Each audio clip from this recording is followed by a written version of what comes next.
સને 2017થી મારામારીના ગુનામાં નાસ્તા ફરતા આરોપીને ઝડપી પાડતી લિંબાયત પોલીસે મહેરબાન પોલીસ કમિશનર સાહેબ શ્રી તથા ખાસ પોલીસ કમિશનર સાહેબ શ્રી તથા નાયબ પોલીસ કમિશનર સાહેબ શ્રી ઝોન 2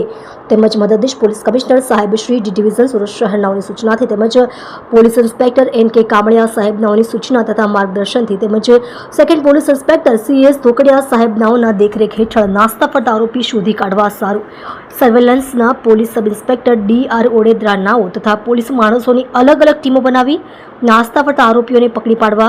વર્કઆઉટ કરતા હોય તે દરમિયાન અત્રેના પોલીસ સ્ટેશનમાં સર્વેલન્સ સ્ટાફમાં ફરજ બજાવતા હેડ કોન્સ્ટેબલ રાજુભાઈ હાલુભાઈ તથા હેડ કોન્સ્ટેબલ ધર્મેન્દ્રભાઈ નારાયણભાઈ નાઓએ ટેકનિકલ વર્કઆઉટ કરી હ્યુમન રિસોર્સના આધારે તેઓના અંગત અને વિશ્વાસુ બાતમીદાર મારફતે બાતમી હકીકત મેળવી લિંબાયત પોલીસ સ્ટેશનના છેલ્લા 10 વર્ષથી મારામારીના ગુનામાં નાસ્તા ફરતા આરોપીને ઝડપી પાડી કાયદેસરની કાર્યવાહી કરેલ છે. સદર ગુના બાબતે આરોપીની પૂછપરછ કરતા જણાવેલ કે આજથી 10 વર્ષ અગાઉ પોતે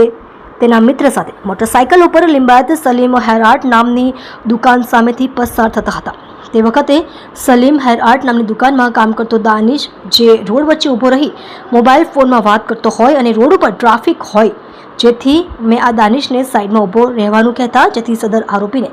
આ દાનિશ તેમજ સલીમ હેર આર્ટની દુકાનના માલિકનાઓ વચ્ચે